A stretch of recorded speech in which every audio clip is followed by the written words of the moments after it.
अस्सलाम वालेकुम। तल्ख़ व शीरी के साथ जावेद शाह मैंगल अब यूट्यूब चैनल पे नाज़रीन हाजिर खिदमत है। नाज़रीन, पाकिस्तान की सूरत हाल पे जितना ही तबसरा किया जाए वो कम है। सियासतदान इस वक्त जो कदावर सियासतदान हैं वो इस वक्त ऐसे उसमें लगे हैं, नाम लेवा तो है अवाम का कि हम ये सब चीज़ें जो कर रहे हैं अवाम के लिए ही कर रहे हैं, मगर दरअसल अवाम के लिए तो कोई आवाज़ बुलंद नहीं कर रहा। अवाम के लिए अपने ऐसी खामोशी इख्तियार की वो पार्टियां जो अननाउन पार्टियां हैं वो मैदान में अमल में आ रही हैं।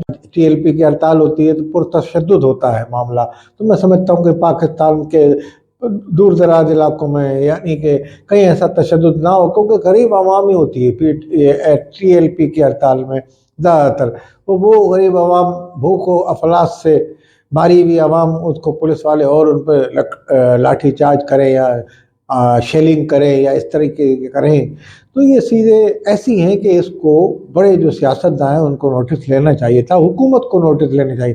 पीडीएम की हुकूमत एक नाकाम और बेकार हुकूमत कुछ भी नहीं कर सकी और ये तमाम मलबा इमरान खान पर डालती रही कि इमरान खान ने ये माहिदा किया और माहिदा ऐसा किया वैसा किया, IMF ने हमें अपनी गिरफ्त में ले लिया। तो आपने क्या किया? आपने भी तो कुछ करना था जनाब। आपको दो वज़ीर आला, आप वज़ीर ख़जाना आपके चेंज हो गए। आप तो माहिर हैं, इसमें माहिर माशियात हैं, बड़े बड़े आपके साथ माहिरीन साथ बैठे हुए, मगर कोई एक्शन नहीं लिया। गरीब आवाम के लिए आपने क्या किया? गरीब आवाम एक अपना गम भुला देता था, धुएं के कश में उड़ा देता था, तो वो भी आपने महंगी कर दिया। वो कश भी अपना मरगूबे नहीं निकाल सकता, वो सोच में बैठा होता था, सिगरेट पीता रहता था, तो वो भी आपने महंगी कर दी। कहने का मकसद ये है कि नाज शबीना को मोहताज कर दिया। अब क्या है, इस वक्त पाकिस्तान के तमाम अदारे बदनाम होते जा रहे हैं बतदरीज। पहले फौज बदनाम हुई, फौज के जनरलों को बदनाम किया गया एक मज़मूम साजिश के तहत। उसके बाद अब अदलिया को बदनाम किया जा रहा है। अदलिया में कुछ बदनामी है, कुछ वो उनके बदनामी जो है कुछ ऐसी है कि उसके जायज़ सबूत भी आ गए। अब वहाँ वीडियो लॉग बन रही है जजों के बारे में, मज़ाहिर अकबर नकवी, एजाजुल हसन और दूसरे हैं, इन्होंने जायदादें और प्रॉपर्टी इस तरह की बातें आ रही हैं मंजर आम पे, वीडियो लॉग में कर रहे हैं। कईम सिद्दीकी ने गुज़िश्ता दिनों किया, अब ना मालूम किस जज के हवाले से किया, मगर बहरहाल इन्हीं के नाम मंजर आम पे आ रहे हैं। अच्छा, वीडियो लॉग इनकी गुफ्तगू परवेज़ इलाही के साथ मज़ाहिर अकबर नकवी की आ गई। एजाजुल हसन का भी नवाज शरीफ को वो नाहिल करार दे चुके हैं, तो इसलिए उनकी बेटी उनके पीछे लगी हुई है मरियम नवाज, तो वो भी उनकी तस्वीरें छाप के और स्टेज पर लगा के एक भोंडे अंदाज में, ये भी एक गलत हरकत है। हम तो इसकी मजम्मत करते हैं, मुल्की अदारों को इस तरह बदनाम ना किया जाए। बाहर भी तो ये जारी हैं वीडियोज़, बाहर के मुल्कों में कभी आपने भारत में देखा कि किसी जज के उछालना हो, किसी आर्मी चीफ को उन्होंने बदनाम किया हो? कभी नहीं ऐसा आपने देखेंगे। पाकिस्तान में अभी मोनी सिलाई का आज इंटरव्यू आ रहा था एक जगह से, तो ये कहने लगे कि हमें तो बाजवा साहब ने कहा था कि भाई आप इस तरीके ये अदम एतमाद में इसका साथ दें, अदम एतमाद में PTI का साथ दें, वरना तो हम जरदारी साहब से इनकार नहीं करते, वहाँ चले जाते हम। मगर बाजवा साहब अगर PTI के दुश्मन होते तो हमें क्यों कहते वहाँ? मगर अब इससे ही अंदाज़ा होता है बाजवा साहब ने कितनी PTI की हमदर्दी की। ये आज जो काफ लीग में जम हो गई है ये परवेज़ इलाही साहब और उनकी पार्टी की, उसका लड़का बाहर के चैनल को किसी को इंटरव्यू दे रहा था, तो ये बता रहा था क्योंकि वो बाहर गया हुआ है। और तो इस तरह से अब मैं ये समझता हूँ कि PTI के जो बाजवा साहब से इख्तलाफात हुए कि PTI बाजवा साहब को ऐसा चलाना चाहती थी कि जो कहें हम वो करें, आप इनको गिरा दें, इनको मार दें, इनको लटका दें जजों से कह के। अब जजों पे जिनको फ़ोन किए वो भी एक जज घूम रहे हैं, शौकत सिद्दीकी, वो भी अपने बताते रहते हैं कि हमें फ़ोन करते थे, हमें फैज़ हमीद आया, फलाना आया, ढमका आया, जनरल मेजर कर्नल। तो इस तरीके से उन्होंने भी बदनाम ये कह दिया है कि आर्मी। तो इस तरीके से मैं ये कह रहा हूँ पाकिस्तान के इस वक्त तमाम अदारों की स्क्रूटी, अब तो बिलावल जरदारी ने भी आज कह दिया, बिलावल भुट्टो ने भी, कि जजों का भी एहतसाब और उनका भी जायदाद चेक की जाए किस तरह वो खरीदते हैं। एक तो कल जायदाद के हवाले से किसी जज के हवाले से आ रहा था, 44 रुपये में उन्होंने एक फी कनाल ज़मीन खरीदी है ये पोच इलाके में। तो अब अंदाज़ा करिए 90 करोड़ों की और पता नहीं कितनी ज़मीनें महंगी तरीन पोच इलाके, तो वो क्या फैसले देंगे, सवाल ये पैदा होता है। تو اس طرح کی یہ باتیں میں سمجھتا ہوں اگر ان کے اوپر کوئی داغ نہیں ہے یا ان کی نہیں ہے تو ان کو باقاعدہ میدان میں آ کے بتانا چاہیے کہ ہمارا ایسا کوئی تعلق نہیں۔ ان کے گھر والے کہتے ہیں کہ نہیں ایسی کوئی بات نہیں ہے، مگر بہرحال اس طرح کے الزامات ججوں پہ لگ رہے ہیں تو عوام کا عدلیہ پہ سے اعتماد اٹھ رہا ہے۔ عام عوام کہہ رہی ہے یہ تو خود وہ ہے۔ اب عمران خان تو سیاستدانوں کو یا نواز شریف یا زرداری میں چور چور کہتے تھے، اب تو چور اور ڈکیت تو ہر جگہ نکل رہے ہیں۔